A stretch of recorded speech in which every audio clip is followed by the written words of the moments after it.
beautiful.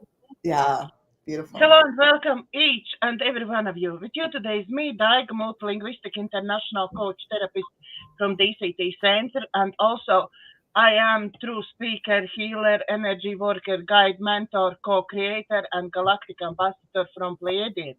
And also with me is two wonderful, lovely, beautiful ladies, Morganne Rayne, um, spiritual consultant, gratefully providing access to higher dimensions of being.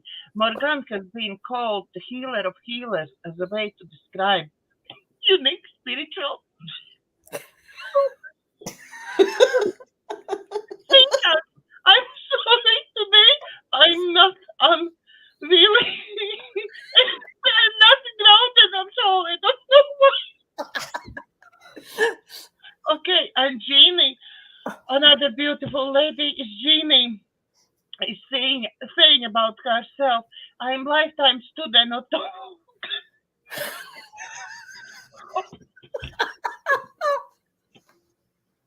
okay. Hey, you know what? So Why please, don't we just give up the labels? Right, Give up right, the exactly. labels. please, ladies, tell about yourselves because I don't know why I today can't speak. I today can't Oh ground my, myself. It's nothing helps. I did not know why. I'm loving this, Daga, because you've always been like you're so grounded always. You know, you got everything going. You're running this and you're running that, and you're and today it's like all that's come apart. And that's a beautiful thing. And the laughter is such a beautiful thing. It's freeing, right? We were talking about, you were talking about time earlier. Wow, without the time constraints, how powerful is that? That's freedom to be unhinged from that time constraint and just be present, right? And that joy that was just leaking out of you was just wonderful. And I love that, people know who we are, right? And to not live under the constraint of the labels either, because even though we've got some pretty good titles going on, it's not all that we are. That's just a little tiny bit of who we are. We're infinite. We're magnificent. So if you want to describe who we are, we're the living presence of that magnificence and that glory and that joy. That's who we are. So otherwise, all the words around it kind of put us in a box. And, sometimes it's helpful to be in a box, but not usually. So I sort of get out of box. I don't know. It's because I yesterday been to this light body uh, activation with yep, Aurora. Yeah, yep. I don't know, but I already before I've been like in between ground and earth something. I already have this, but today is even crazier. So I don't know what's going on with me. I It's have beautiful. You don't have to say so. upgrades. I have upgrades, which one is very strange.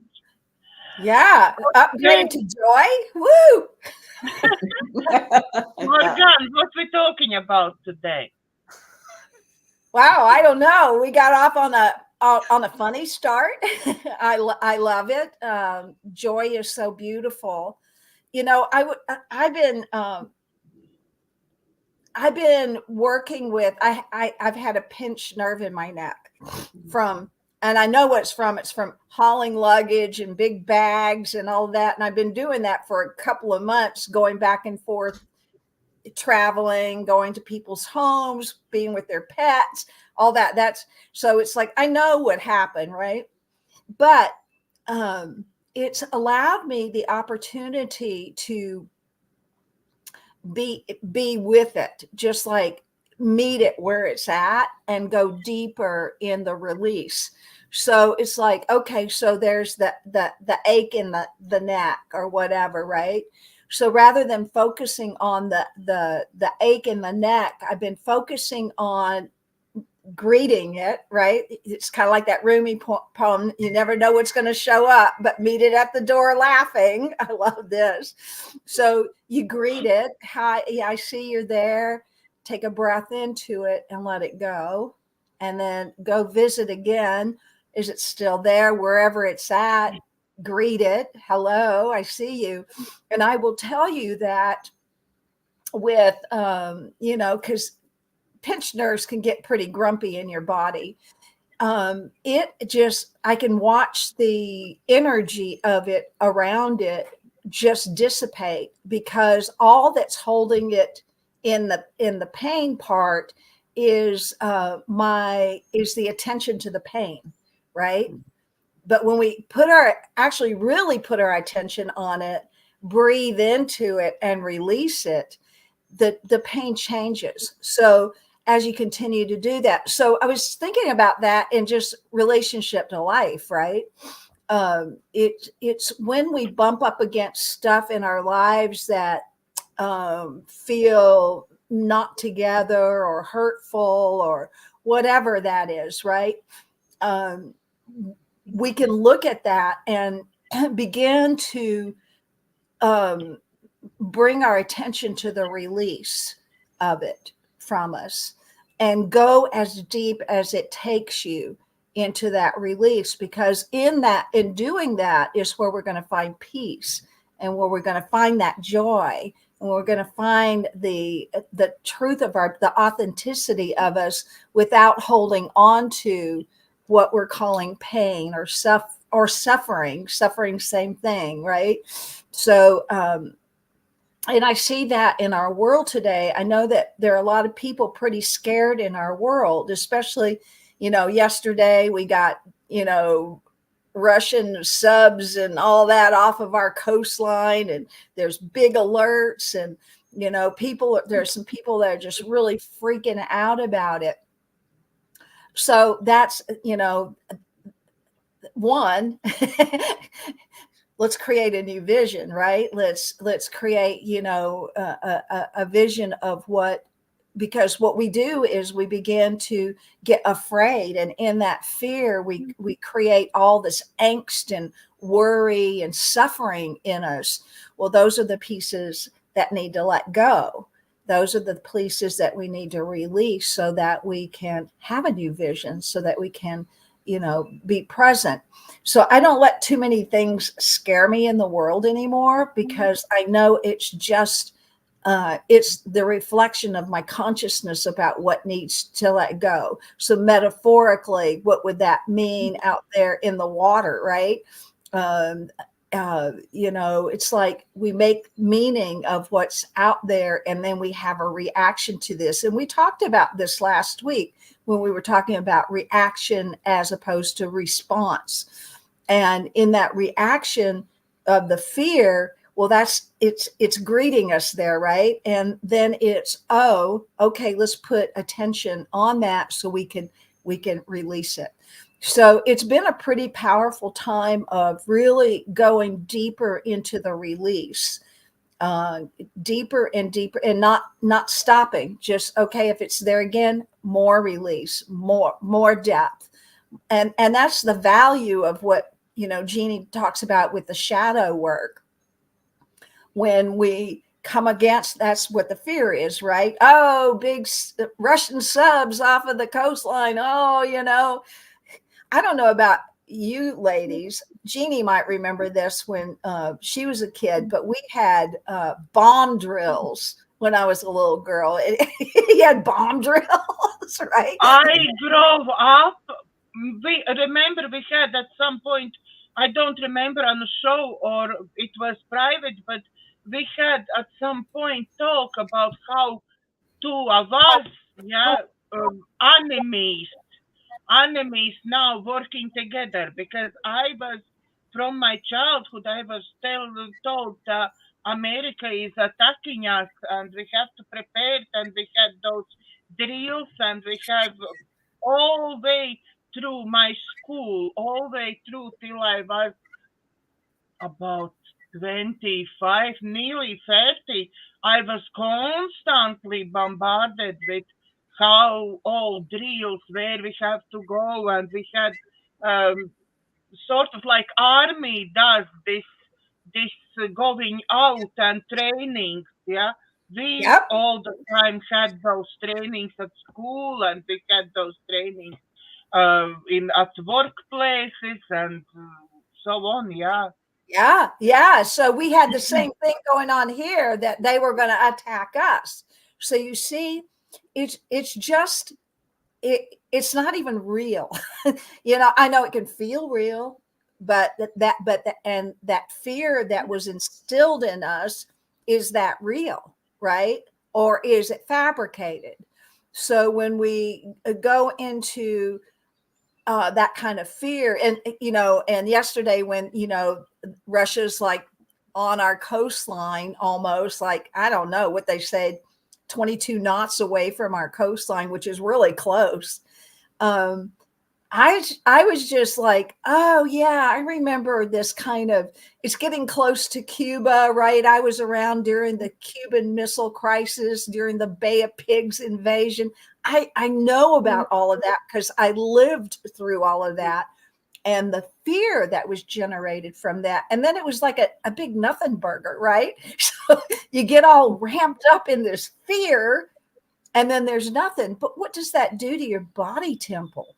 What does that do to your mind? It weakens you. Fear weakens. Love strengthens. So when you look at all the fear that is placed upon us, we got fear that's directed at us, like, oh, the Russians are attacking us, or the Americans are attacking us, right? Big fear, right? So there's that fear. And then there's the fear we generate within our own selves. And we're all pretty good at that, right? The ego really knows how to generate fear. So yesterday, when I heard about the Russian aircrafts, and there's like a nuclear sub, and and all of that, it's just like I just started to love and bless it and release. When I started to feel that little bit of fear come up, love it, bless it, release, love it. So it was bringing the awareness of love back to where fear wanted to generate me into a reaction, right? To get scared, to get worried. By doing that technique of recognizing it, oh, there it is, releasing it.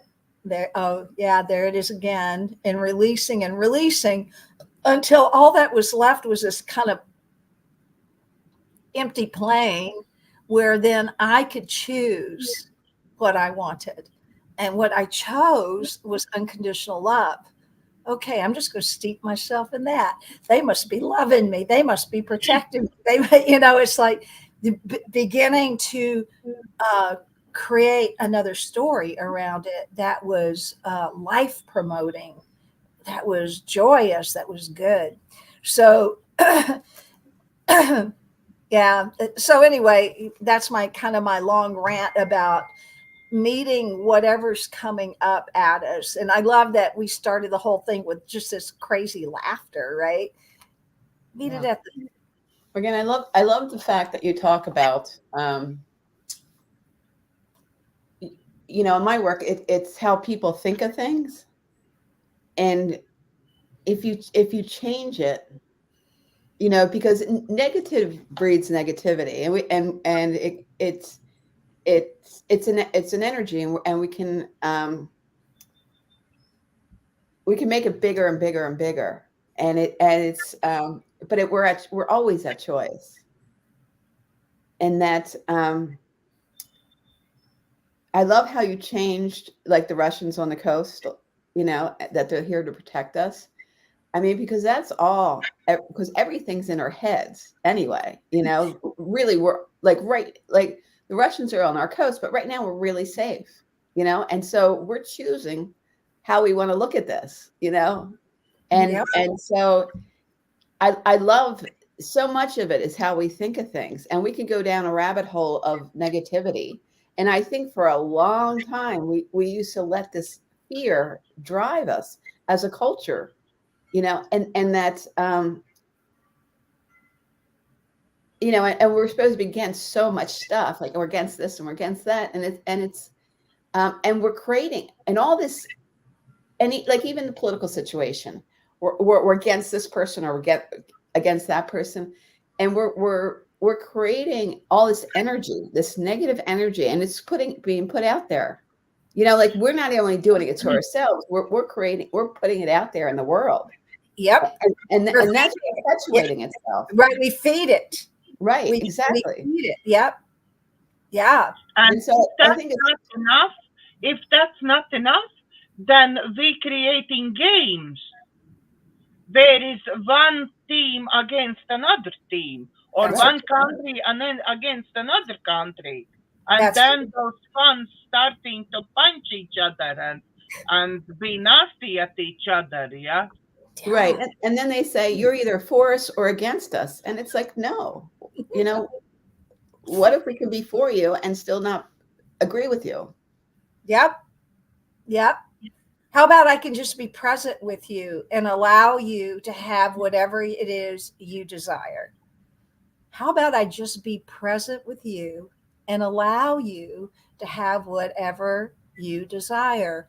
So if someone is desiring to feel that fear and angst, it's not my business, right? It's to allow them, but to also show that there is another choice, right? There is another way to do it.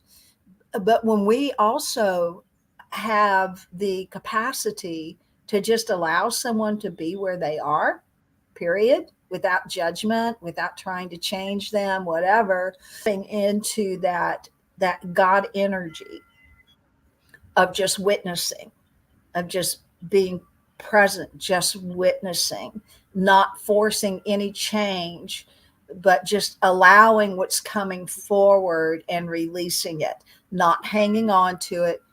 And that's the most important part, is that releasing piece. You know, when I was teaching prayer a lot,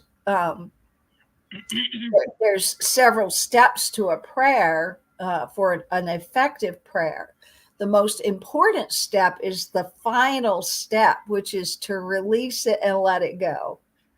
That release part was the most difficult part for everyone to do, because they wanted to keep. It's kind of like if you're doing a prayer for, I don't know, doesn't matter, for happy life. We'll just say I'm doing a prayer for happy life, right? But if we keep looking for where we're unhappy, it's like I think we talked about this one time, that record that I loved when I was a little kid called The Carrot Seed. And the little kid wanted to grow a carrot, right?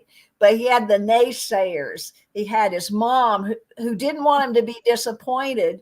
And she was saying, don't be disappointed if your carrot doesn't grow, right? She was trying to field it off at the pass, any disappointment, right? So, and then the dad was like the same way, you know, because dad knows so many things little boys like him can't know. So he shouldn't be disappointed if his carrot doesn't grow. And then he has his brother, the other naysayer, says, nah, it won't come up. Nah, it won't come up. I told you so. I told you so, right? So all these naysayers, they can come from you know, well-meaning, like the dad, or the mom who wants to protect her child, right?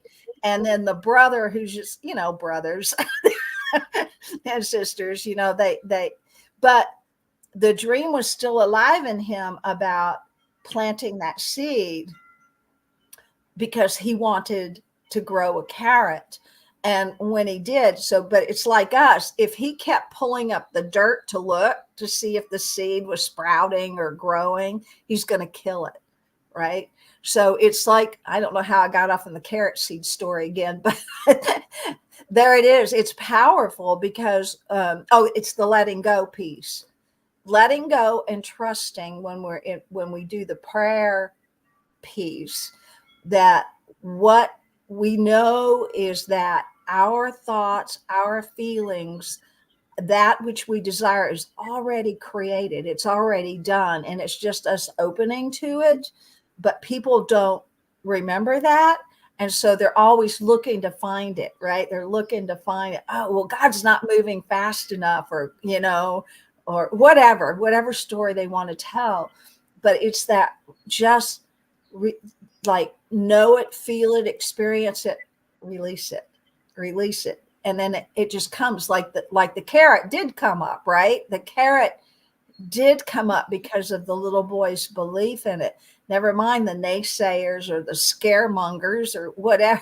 It doesn't matter. It matters about what we think, what we feel, what we begin to remember about ourselves. So important. Absolutely. Jeannie, you have something to say? No, I'm just saying, absolutely. I mean, there's so many naysayers out there and negativity, and we don't have to go there. We can believe in ourselves and the world. Yes. I have every confidence in humanity that we'll all wake up and remember. I do. I know that we will, and it's going to take a little longer for some, but that's not me to judge, right? I believe it, because I know inherently we're all created in the living light and frequency of God. So we can't help but wake up. So we might not wake up in this life pattern experience, but we may wake up in the next or the next. I think inherently we have it within us to remember and wake up. If we have to wait for everyone to wake up, it will be endless. I think we die before something changes. Right? But we don't have to wait forever. All we have to wait for is us to wake up. I'm awake. I understand. When I had actually Aurora agreed to be on my show. So we had on Tuesday, we have beautiful show with Aurora. Beautiful. And I understand from her that to really change everything, everyone has to wake up. Yeah. But we're only responsible for ourselves. And if we continue to wake up, if we continue to do the releasing work, if we continue, then it will just happen. Yes, everyone will wake up. That's the promise. Right. And one of the things is, I mean, people are waking up, and yet, there's a lot of people that aren't. And it's when you wake up, you're not attached to what other people do because you're awake. It doesn't make you go back to sleep because somebody else is asleep. We can live in joy being awake when even though other people aren't. It's going to be a great world when everybody's there, but it's happening regardless of people not going there. Yep. And the other thing, like that I work with, it, she's in her mid 80s, and for years I've been, sharing with her that this is a discovery of your authentic beingness and how to create as your authentic beingness. Well, as the years have gone by, of course, she likes to challenge that, right? Oh, I am the way I am because of my family. I am this way because of this. I do this because of this, right? None of that is about her authentic self. But when she bumps into her authentic self, her true self, her listening self, she realizes, oh, this is what you're talking about. This is what you mean. Oh, like if there's this quiet understanding. Sometimes it takes a while for people to wake up because they get so attached to what they do in the world They get attached to their ego self, that which is yammering at them, right? The voices, the talk, all of that.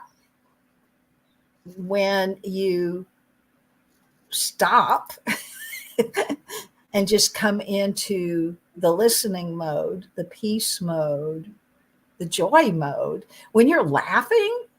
Okay, when we were laughing this morning like crazy, was there anything in the world wrong? Nothing. Nothing. Just make sure you're not sticking me again to start laugh. I'm at the moment very quietly sitting in a corner. Quietly sitting in the corner, minding yourself. trying to behave. Oh, please. So it's, as far as, well, there's only one. I'm convinced of that. There's only.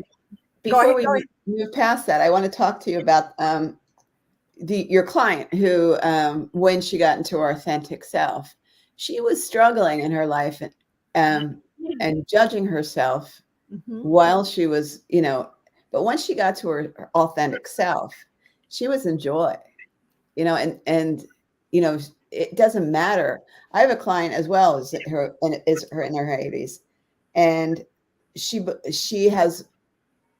wants to be a perfectionist. She really beats her up when she's not perfect. And I always say, being perfect is boring because you're almost like a robot, because I said being a human is imperfect. You're going to make mistakes. Our whole thing of it is to learn and grow. And so it's, I say the beauty about people is in their imperfection. Yeah. Just like an Oriental rug, it's the imperfection that makes us unique. Absolutely.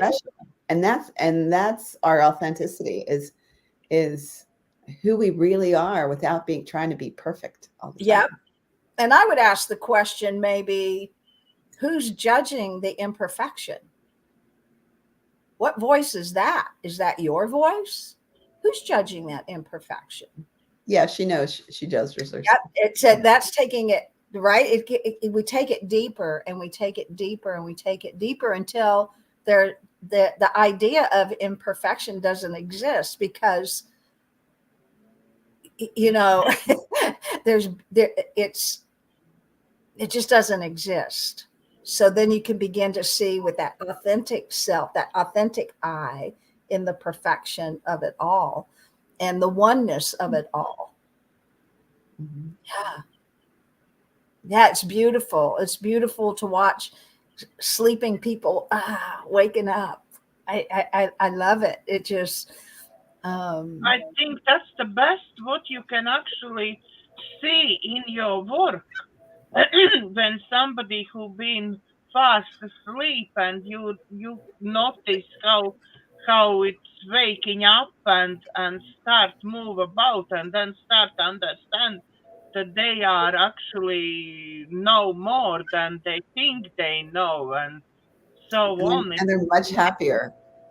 They're much happier. It's really, I think that's the most rewarding thing about doing our jobs is to watch people wake up, and it's just beautiful.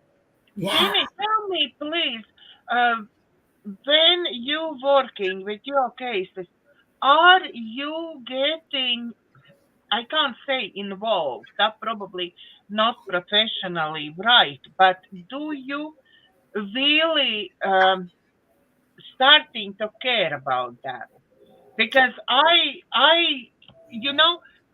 tell you what I mean with that. I have some of them like try to get pregnant, yeah, and that is problem. Try to get what? Try to get pregnant. Go to IVF and try to get pregnant. Yeah, another one, let's say, has problems with boyfriend or something, and trying to keep that up. Third one is going to somewhere and coming back from some yoga retreat or something. And I'm sort of feeling that I am there with them. I'm sort of waiting for next session when I hear their story, how they moved forward, how their life moved forward. Do you getting this as well, or you staying very professional and not at all involved in it? For me, I understand your question, but I think it's almost impossible not to get involved with them, because you're in their life. They're giving you the most intimate things in their lives, and you have, it would be impossible not to wonder. And in order to do a good job, you have to know where they're going and what they're doing, and in the sense that are they are they past that, or are they still in it? Where are they? And so I really care. Like you're saying, do you get involved with them? I really care about my clients a lot, and there's a relationship there, but there's always a professional, under the licensure that you just have to keep. But I really care about them a lot. So I don't know if that answered your question. Yeah. It did. It did. It's really. I've been thinking: is this something what is I'm not doing right? I feel like I'm not getting involved in case like sort of crossing boundaries or something. No, but is this feeling of how they doing? They find how they like proud mommy when somebody is moving forward. Yeah, like so great. I'm so happy. Right, but I think it's also, I mean, I think what you're saying as professional is keeping it all business. And I think, in our profession, we show up in all different ways, and there's transference happening whether we want there to happen or not. And we could be giving them a missing experience, like acting like their mother, or we can be acting like a coach or a cheerleader for them. Like, we have all different, like, we can show up in all different ways, but for me, it's about what does this person need the most in the moment, and there's healing in that we can read them in a way, because we know so much about them, and give them the missing experience that they haven't had before. Yeah. So about you, Morganne? Well, the words that come up around this for me are compassion, right? That's that deep caring And empathy. Yeah, and empathy. And I think that is kind of a foundation for me and it helps me hear because of that empathy, because of that compassion. I'm in that place of listening and assisting me to know where to go and how to navigate. If I didn't have that empathy and compassion, I'd just be listening to the words, and my ego might get all twisted up in the story with them. And then I might be giving them some good advice, but I'm not giving them what it is they really need. And the way I access that is through that deep caring, through that empathy, through that compassion, not to be entrained in their story, but as a way, because they don't come to me to get validation for their story. They don't come to me to commiserate. They may start that way because that's a habit. They come to me because they recognize that where they're at isn't working for them. It's just not working, right? And so I listen into that. And so I think that my it's like seeing the progress, right? Watching the progress. I get celebratory with them, right? Because they've cracked the code, or they've been able to release the suffering or whatever it is. There's a celebration, but I don't get involved. I mean, I just don't get involved in their story with them to perpetuate the story. I listen to the story so that I can help them unravel the need behind it. What is it they really need behind it? Because they're telling the story over and over again because there's an unmet need to tell that story. Something did not get met. It's my job to discover what it is. So I think a lot of times my job is more like an explorer. It's like I love it. And then and to teach them how to do the same, explore in their own lives, be curious, right? And so I think for me, it's more like being an explorer to discover what that hidden unmet need is. So that's kind of how I and then I just love, I mean, I have this immense love for everyone. I I just do, and I don't stop that because I think it's important. I think most people need to feel loved, like really loved, like where you are is beautiful. I love you. I love you right where you are. How many times when you were little did that happen for you? Probably about that many times. Maybe some of us got some of that, but a lot of people never got that.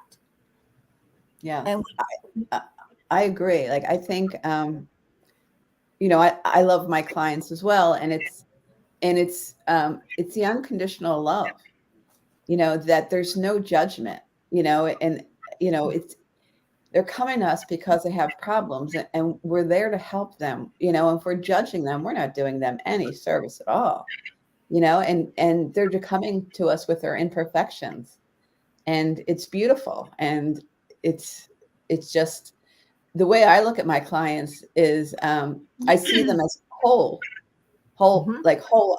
And then they bring me a problem, and I'm thinking,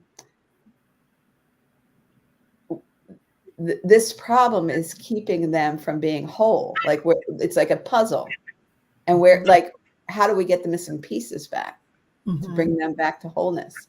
Mm-hmm. And it's beautiful, because I just see them as whole, and I'm thinking, okay, this is there's a piece missing here, and Yep. but I've always seen it as a puzzle. Yeah, I like that. I like looking at. I see it as like a wheel, and so if the wheel is in, or the wheel's intact, you can move along really easily, right? And you can go forwards and backwards, and go fast or go slow, whatever, if the wheel's intact. But if there's a chink in that wheel, like say an emotional chink, right? You'd be going along and then it's clunk, right? And then it takes energy to get it back going again until you get back to that piece and you go clunk. And so I kind of see it like that. Well, how many chinks are in that wholeness, right?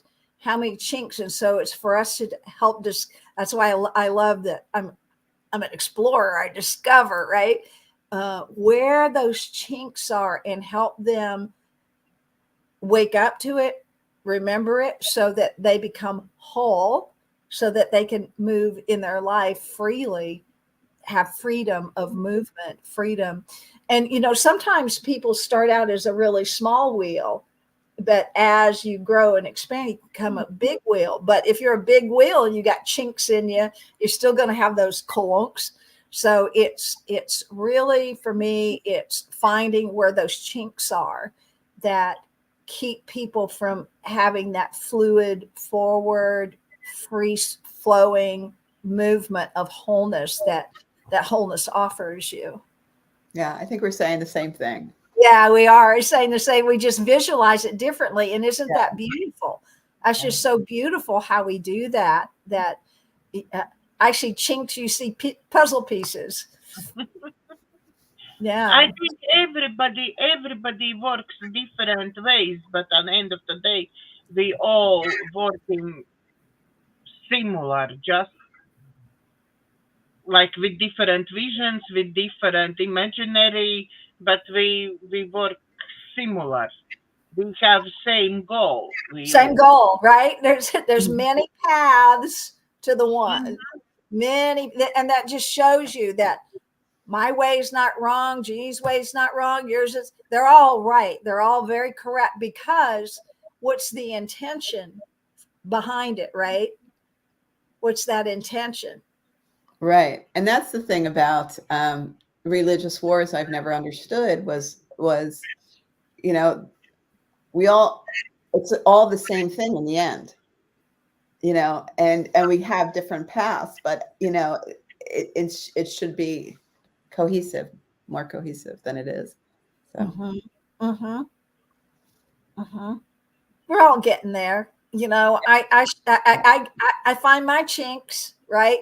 And now I'm aware of them when I see a chink in my wheel, right? And then I go, okay, here it is. What do I get? It's kind of like what was all the neck pain about, right? What was all that about? You know, so I've just been with it. And when you have that courage to be with it and not medicated or, or whatever it away, and you stay present with it, you get that deeper healing so that you can move forward in life more freely. And I've had some beautiful self discoveries in just being very present with it and then releasing it, being present with it where it's at and releasing it, being present where it's at and then release it. And really, it's just energy, right? It can be stuck energy, clogged up energy, whatever. My goal is for freedom, is for the freedom of the energy. yeah, Exactly. What else we can talk about today? I think we covered it all. I think we covered really a lot. Morgan, do you want to start the meditation? I will, but when we were going through all that laughter thing, I was guided to pull a card. So I'd like to just share that for a moment. I don't know if you can see this. Yeah. Okay, so it says telepathy of Terra Mater, which is Mother Earth. The telepathy, right? And then we'll go into meditation from here. The pathway for your spiritual fulfillment and the sacred manifestation of your purpose is not necessarily logical and will evolve organically. The skillful and unpredictable workings of Earth Mother are supporting your soul journey unconditionally. Following up on inspired ideas and allowing for unexpected shifts in direction are integral to the manifestation of your soul purpose. Commit to an idea that feels good to your heart, even if it seems improbable or unattainable. It will manifest successfully. Earth Mother, or Terra Mater in Latin, is so much more than a physical being. She is also a goddess of great spiritual development, not to mention creative pizzazz.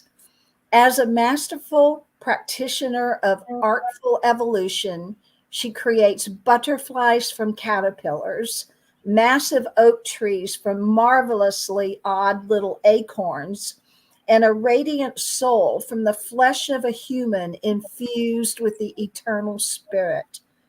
Her mind bending skill in the miraculous magic of evolutionary manifestation can be relied upon to evoke for greater sublime beauty and rapturous delight than even the most inspired human imagination can conjure.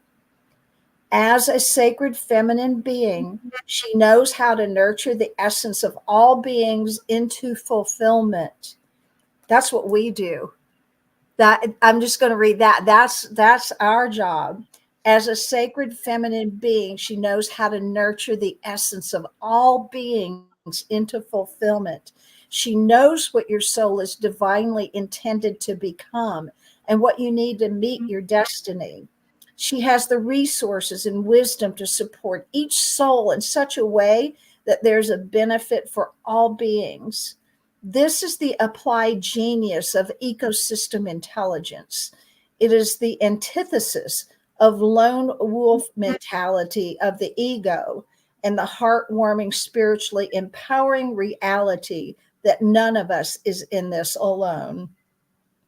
We can learn to feel held in this unity consciousness, understanding that we have our own special role in the greatest scheme of things. This will likely involve a process of healing past wounds of abandonment, neglect, and betrayal. Such healing allows us to gently cleanse the heart and settle into life with more trust and peace. We will understand that as we fulfill our own heart, we are contributing towards the fulfillment of all hearts. We will recognize at a deep, intuitive, cellular level that our soul fulfillment is never just about us as individuals. Whenever there is a genuine spiritual win, every being benefits. Egos may not like it. They may feel jealous or denied and will likely whinge and whine and perhaps try to undermine your spiritual progress by labeling your work as selfish or deluded or irrelevant. I'm just going to stop right there. And so I'm just going to invite everyone to come into their present self. And let's do that by just taking a breath.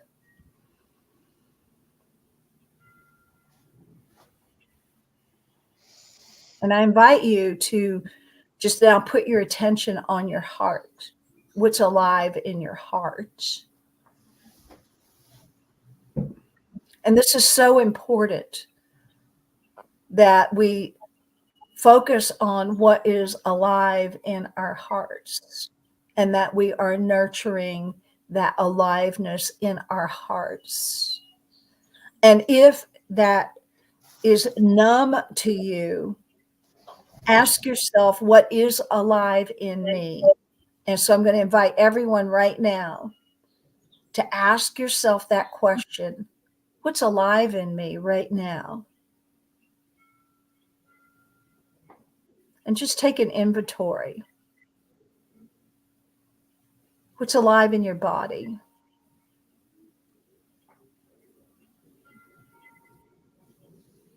Do you have a pain or a discomfort? Or perhaps you're just at peace and comfortable. What's alive in your mind?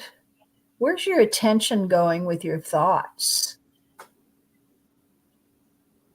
And name it. What's alive in my mind? Do you have worries or concerns?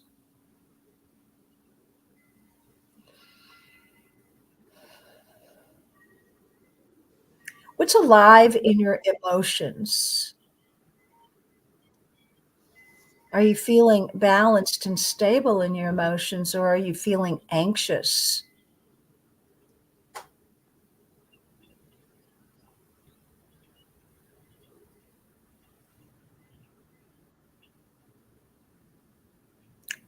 What's alive in your soul?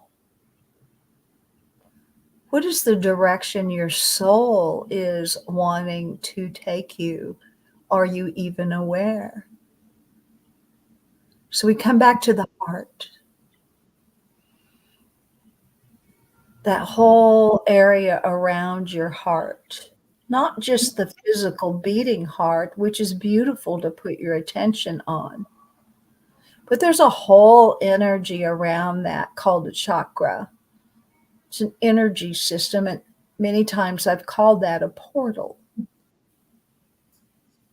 And it truly is, because through the heart, Through accessing what's alive in your heart, we create.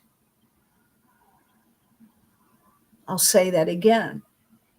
What we access within our heart is what we create.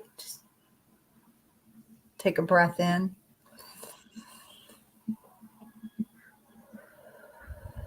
And as we have that information about our heart, I ask you, each of us who are listening now, who will listen in the future, and all of those who may not hear my voice but are picking up on the frequency of this message.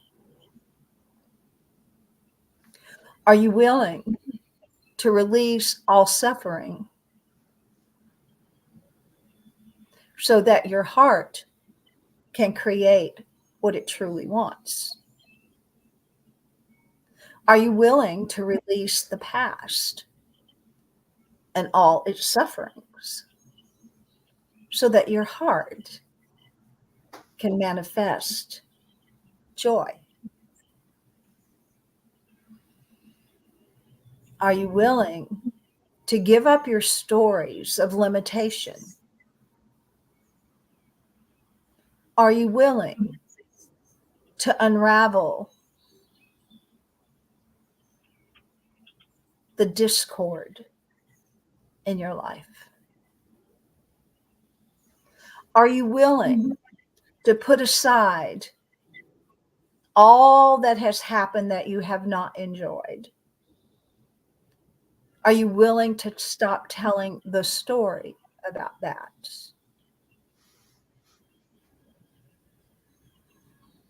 Are you willing, fully willing, to grant your family, your parents, your siblings peace and love?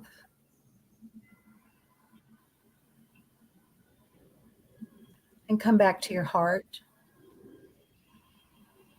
And when we ask ourselves these questions, and we come back to the heart, and when we answer these questions with a resounding yes, I release that. I release it again and again. Take a breath in. And when the story starts again, am I willing to release that? Take a breath in and release the story. What does the heart desire? What is the heart wanting? Love, peace, contentment, joy, bliss,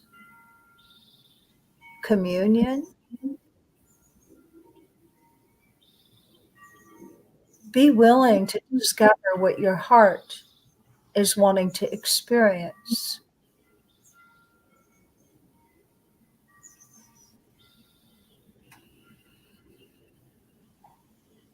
Now, all that other stuff that you courageously let go of, like the stories of your past, how this one harmed you, how that one harmed you, what you didn't get, what you got too much of, all those stories keep us from being in our heart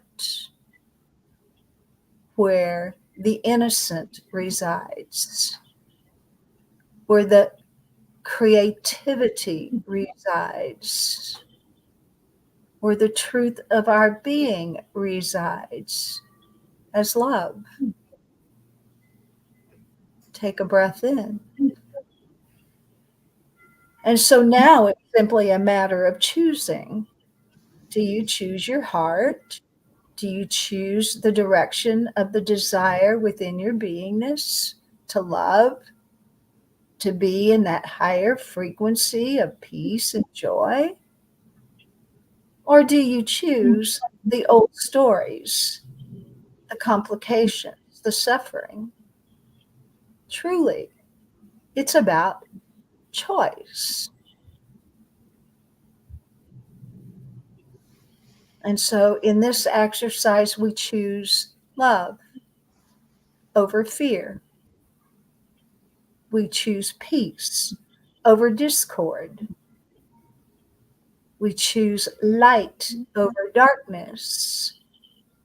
We choose love over evil. We continually are at choice.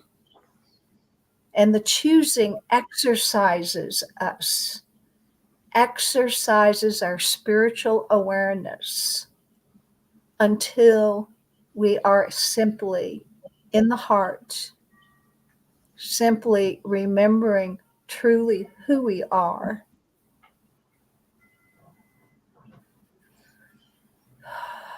And just relax into that. And invite everyone to be courageous this week. If you find you are in your story of the past and the sufferings of what others have inflicted on you or are trying to inflict on you, take a breath. Come back to the heart. What does the heart want? What does my heart want? For indwells in my heart the compass of the divine, always, always leading me to peace and joy and love. And that truly is our only purpose here. That is our only purpose here, to know love, to know peace, to know joy, to experience the bliss of oneness. And so as we continue to just abide in our hearts this day, I bless each and every one of us as we go into our individual worlds as more awake, more at peace, more in unconditioned love, more in the awareness of our own authentic self. I invite everybody to take a breath in. Anchor all that into every cell of your being. Let the breath go.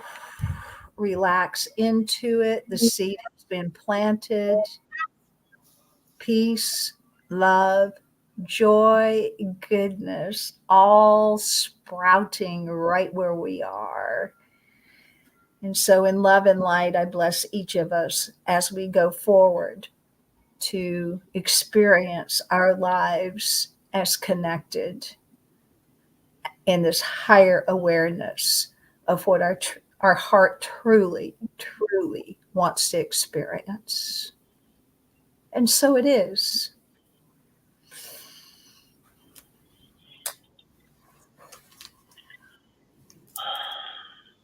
Thank you, Morganne. You're welcome. Thank you. Jeannie, is there anything you want to say? No, just thank you for this time. Thank you very much, everybody who's been watching. Please remember to like, share, and subscribe for my YouTube channel. Hopefully, see you next week again. And remember, we cannot post anything at the moment on Facebook, so please keep up. I'm putting new date of next show. I'm putting on our description, so please look for that. Have a great day. God bless.